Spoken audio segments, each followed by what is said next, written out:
gente linda, gente amada, gente querida. Ah, vocês acharam que eu ia sumir de vez, né? Claro que não, né, minha gente? Tô aqui, posta de novo, novamente. É porque eu tive problema com a internet, né, gente? Ó, a pobreza da minha vida. O que aconteceu?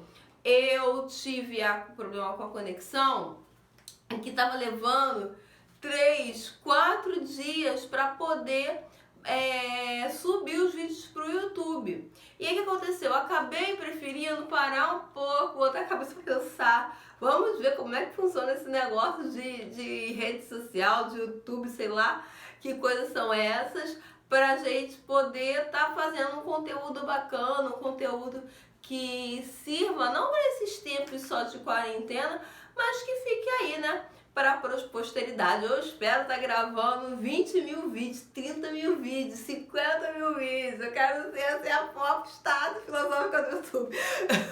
Tô brincando.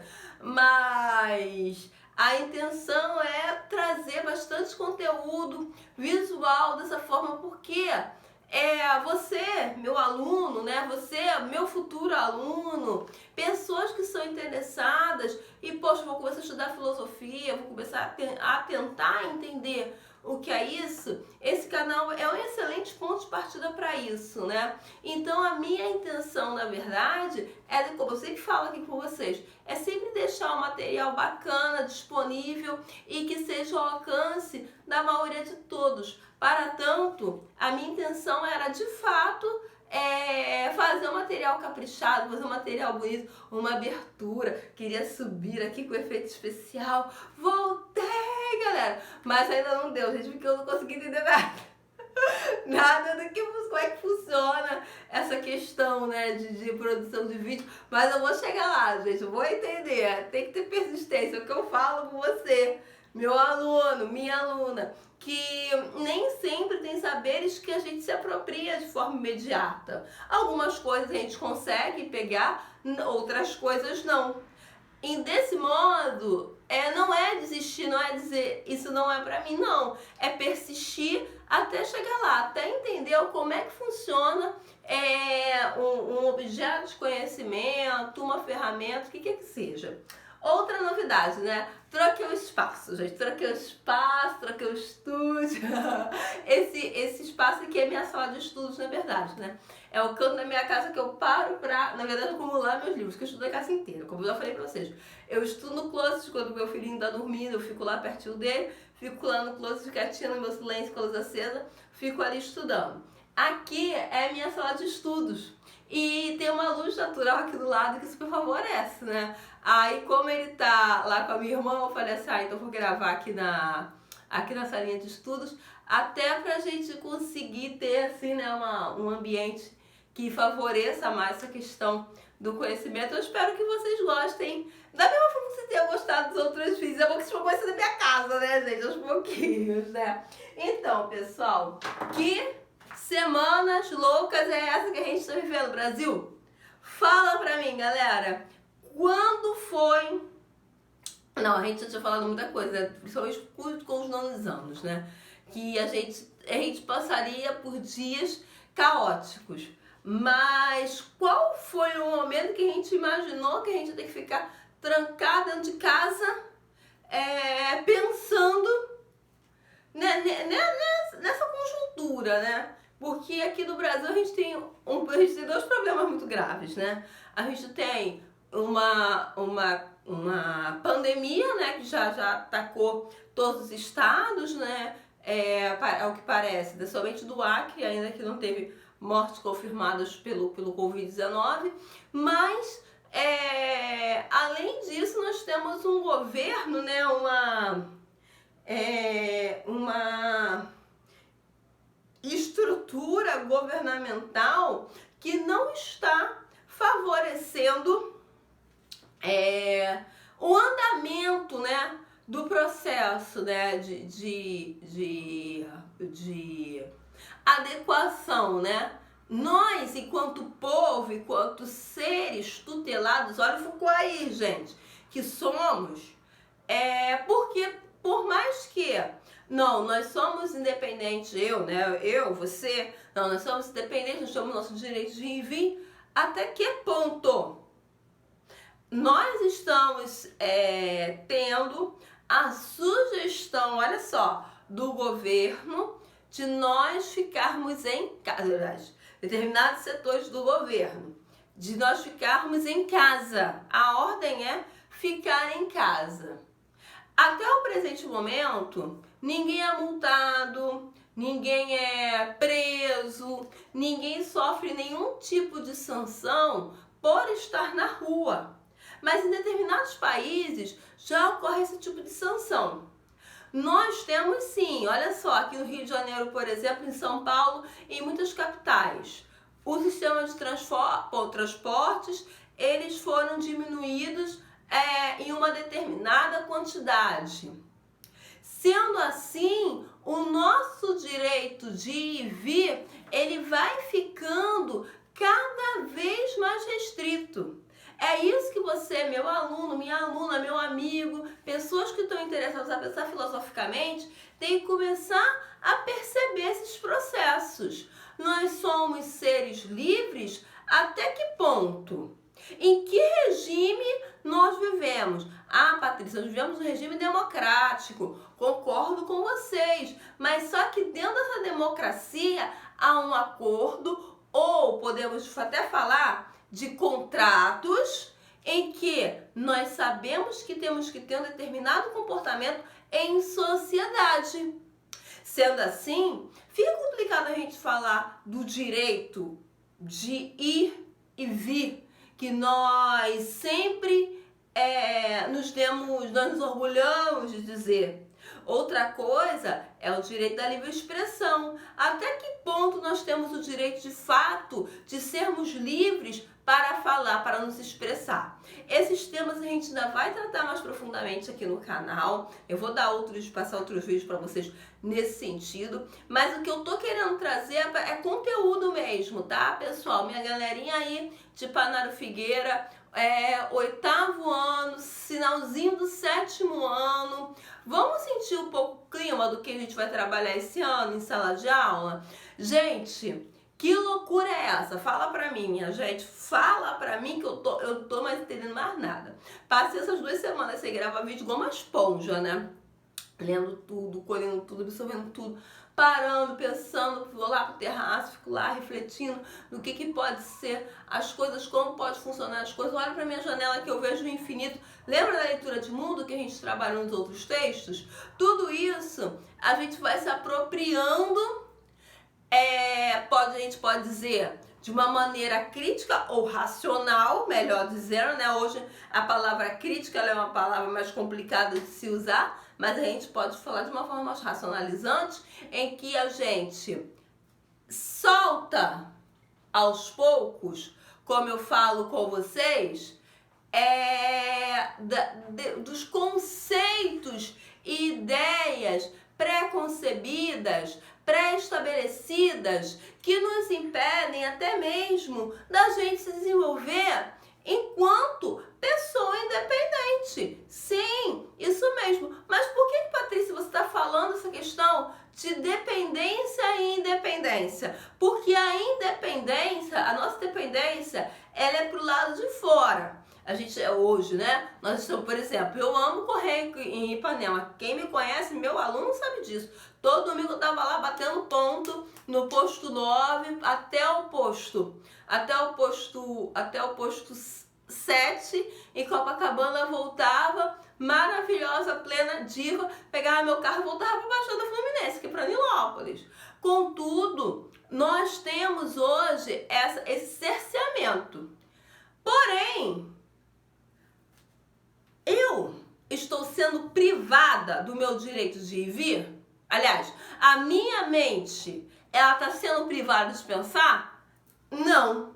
Eu estou tendo até esse direito de liberdade de estar falando aqui com vocês, de estar fazendo vídeos livres e falando de questão de pensamento. Pois é, mas a gente está numa democracia, mas as pessoas que ocuparam as pastas governamentais, elas não trazem para nós esse substrato, essa concepção. Bom, nós estamos em crise, mas o nosso país está sabendo como agir.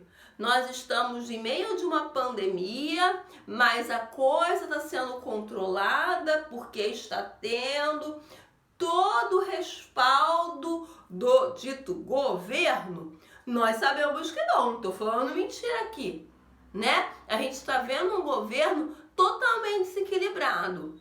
E desse desequilíbrio, nós ouvimos muito o então candidato presidente da República ser chamado de mito.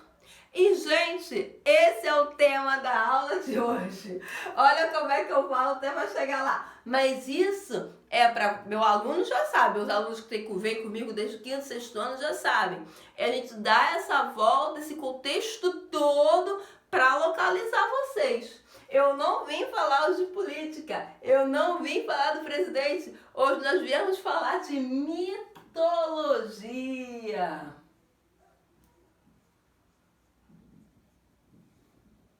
Mitologia, na verdade, são narrativas, são histórias que são passadas oralmente em que contam, que são feitas explicações, queridos, de seres fantasiosos, fantásticos, em que eles são colocados, eles são postos acima dos outros homens. Sim, então nós temos dentro da mitologia, isso aqui a gente pode dizer estudo do mito.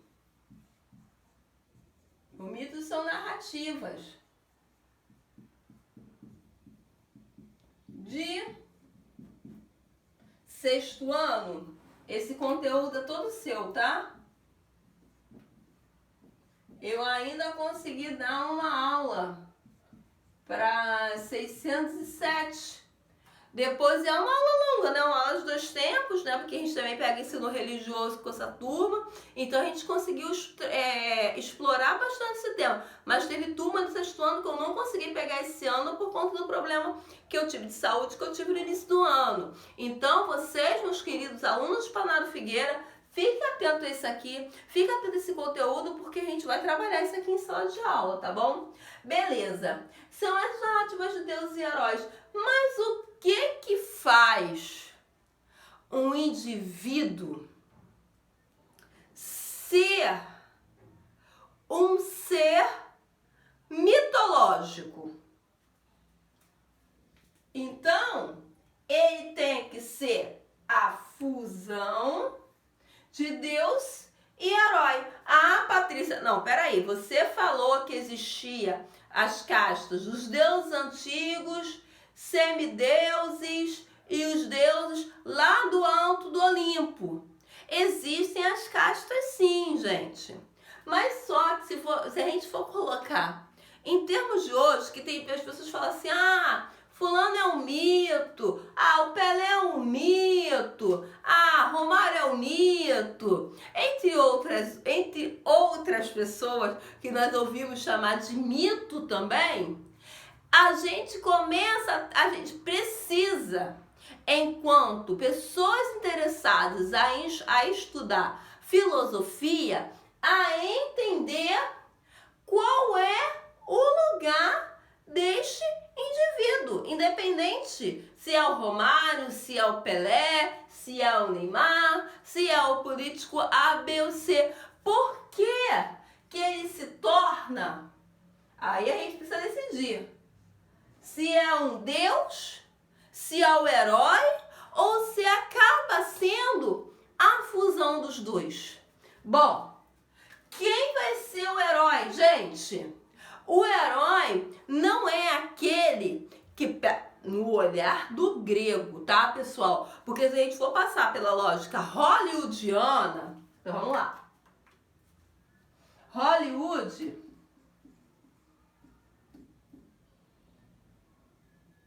é assim, gente?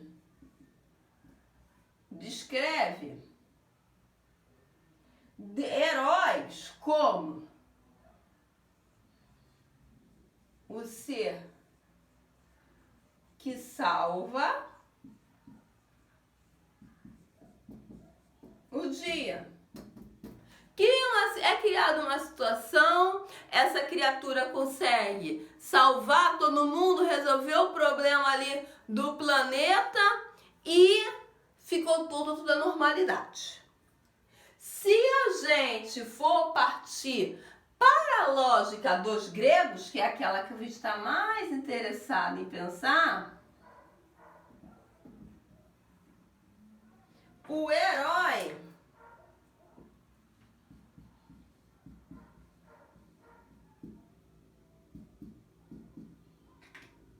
será aquele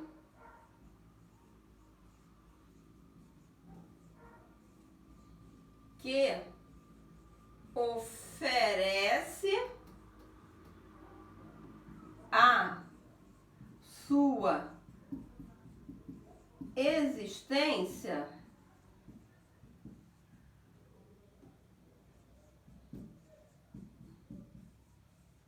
em troca de honra, de ter oferecido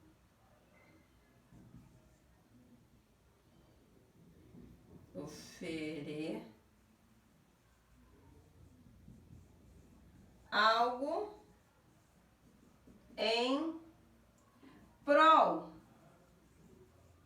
de um grupo.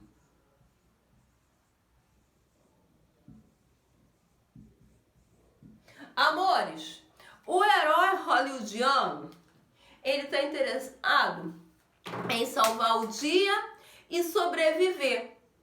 Ao passo que a história narrativa, ela não se sustenta.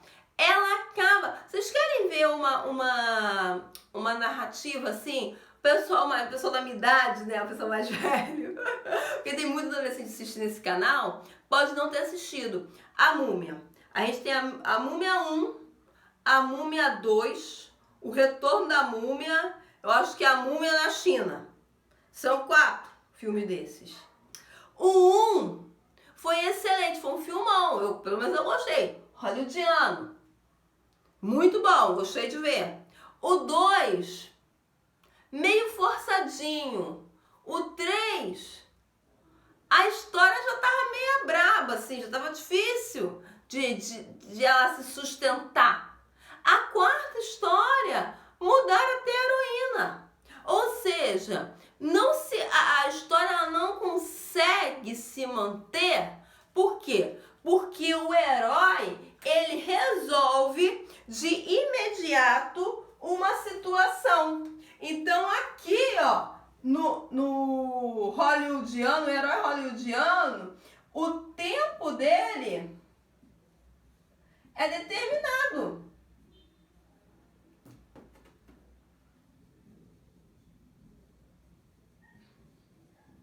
É marcado. Agora, quando nós vamos olhar, quando nós vamos entender a narrativa, por exemplo, de Odisseia, você fica ali. A narrativa, ela dura, sim, algumas dezenas de anos. Porém, ela é sempre contada oralmente e de uma forma diferente. Professora, pelo amor de Deus, a Odisseia, deixa eu ver se a minha Odisseia tá aqui. Tá aqui. É até bom, né, gente, que a gente acaba tendo contato com os livros aqui, tá tudo pertinho. A minha Odisseia tá aqui. Ela é um livro que meus alunos já viram, né, em sala de aula, né? Tá vendo? Ela é cantada. Ela vem marcada sob a forma de poema e ele foi cantado, ou seja, ele foi transmitido oralmente. ao passo tudo aqui é muito... como é que fala, gente? Esqueci qual... Improvisado. Tudo é muito improvisado. Mas vamos lá, vamos continuar.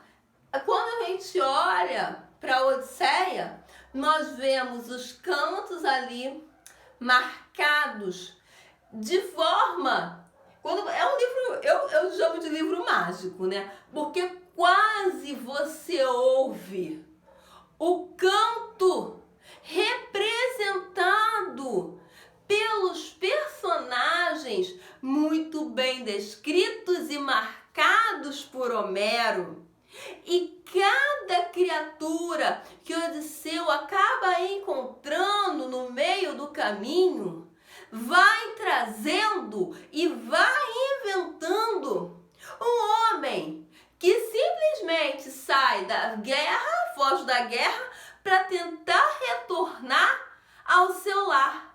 E ele passa a se apropriar um pouco desses deuses, dessas criaturas que dificultam, de certa forma, o caminho do retorno da casa para a casa dele, mas que ele passa a se apropriar quando ele consegue fugir ou vencer cada um deles.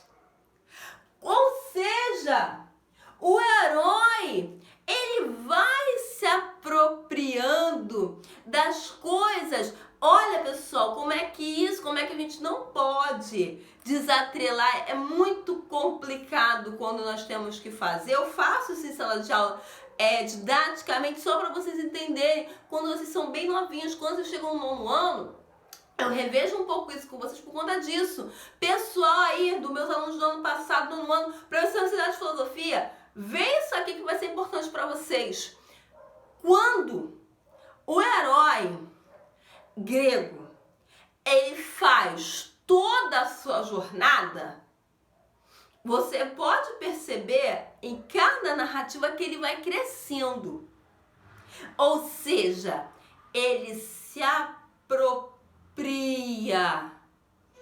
daquilo que os deuses trazem em direção a ele, em detrimento daquilo, dos desafios que ele precisa encontrar, sobre as coisas que ele precisa compreender. Eu me fiz clara? Somos nós no mundo, gente. Por isso que é preciso enfrentarmos problemas, é por isso que precisamos termos desafios. Por isso que a vida não pode ser só alegria o tempo inteiro. Por isso que nós temos que ter um momento de desagrado. Mostra por quê. Quando, vamos lá no mito de Perseu, para ficar mais claro para vocês, meus queridos adolescentes, olha só. Perseu era um menino, vocês estão cansados, meus alunos estão cansados de ver essa história. Perseu era um menino. Ele já foi ali marcado desde o começo para o quê, gente? Vocês sabem? Para a morte. Ele foi, o avô viu no oráculo que ele ia ser assassinado pelo próprio neto. Então o que o avô fez? Colocou eles, guardou a mãe dentro de uma masmorra debaixo do quintal de sua própria casa. Zeus, como vocês sabem que ele era muito espertinho, ficou olhando isso lá do céu, lá do alto do Olimpo, falou lá, vou lá pegar. E aí ele desceu em forma sobre chuva de prata, pega a mãe de Perseu e concebe o menino. Quando o avô vê isso, por sabendo que não podia matar, assassinar nenhum familiar seu, o que ele faz? Coloca dentro da caixa, manda para o fundo do mar. O mar a maré vai levando eles para onde? Para uma pequena ilha. Lá Perseu é criado, ele cresce e se cria um desafio. Que ele tem que... Eu estou resumindo muito a história aqui para dar tempo no vídeo, tá? Ele precisa encontrar, pegar a cabeça de Medusa. E aí ele vai nessa aventura com a ajuda dos deuses. Alguns deles vão ajudando, mas só que ao longo da narrativa, escrita por Pierre Vernant, nós podemos ver que Perseu, ele vai crescendo, ele se supera, ele sai da ilha em busca da cabeça de Medusa com o menino e ele retorna como um homem, tanto que ele é apreciado a participar dos Jogos Olímpicos. E aí que ele mata o seu avô. E aí que a predestinação do oráculo, é o destino do que o oráculo diz, se faz valer. Quando você vê uma narrativa dessa, se depara por uma narrativa dessa, você vê que ele não estava, na verdade, interessado em ser o campeão, em pegar a cabeça da Medusa. Na verdade, ele está ali interessado em quê? Em ser o homem que vai ser lembrado pela ilha que ele viveu e por todas as ilhas gregas. Ou seja, é uma coisa muito superior do que você salvar uma determinada, ou então resolver uma determinada situação e parar por ali. Não. Então, gente, o herói grego, ele é indeterminado.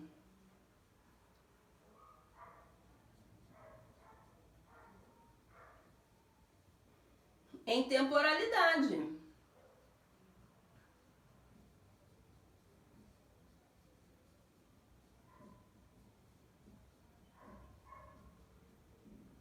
Para a gente terminar, para o vídeo não ficar muito longo, vou citar um exemplo para vocês. Ben-Hur. Quem sabe hoje quem é Ben-Hur? Pergunto para vocês, meus amigos da minha geração, que gostam de filosofia, que está acompanhando o canal em vista disso. Quem é Ben-Hur? A gente precisa voltar nossa mente lá para aquela época de ouro do cinema hollywoodiano. Aí a gente não vai para a questão da existência filosófica. A gente vai mais para aquela coisa da pop art, aquela coisa que entretém, para a gente lembrar, foi aquele herói romano descrito pela empresa hollywoodiana. Agora, se eu falar com vocês, eu não vou nem falar do seu Odisseia. Todo mundo vai pensar assim, caramba, é uma jornada que alguém, não precisa nem saber o nome, que alguém teve que enfrentar ao longo da vida. O seu inconsciente imediatamente vai remeter para onde, gente? Para a sua própria existência, para os seus próprios desafios, para os próprios problemas que você teve que superar para conseguir alcançar um determinado objetivo, a sua própria odisseia. Ou seja, você, no final das contas, gente, é o herói da sua própria existência. Ou seja, para a gente fechar, para a gente entender o que é o mito, mito, se a gente for colocar como ser humano, vai ser eu, vai ser você, vai ser todos nós que estamos ali nessa luta diária de resistência pela nossa sobrevivência, pelo cumprimento dos nossos sonhos, pela existência de outras pessoas, pela manutenção da vida. Não estou falando só dos filhos, estou falando da sua mãe, estou falando daquele que você sabe que cuida e que um dia pode cuidar e que você vai querer sim, você tem sim o interesse de ser lembrado por isso. Então, meus queridos, mito vai ser a criatura que traça uma grande jornada e tem o seu nome escrito para a história pelos seus grandes feitos.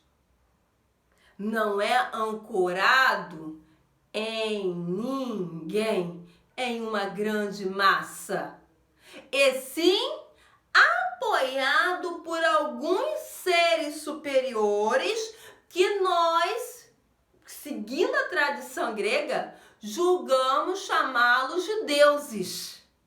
Ou seja, é na interação entre deuses ou Deus, o ser superior, você, indivíduo, que se torna ou não. Isso vai de acordo com a sua vontade de ser, se torna um ser mitológico.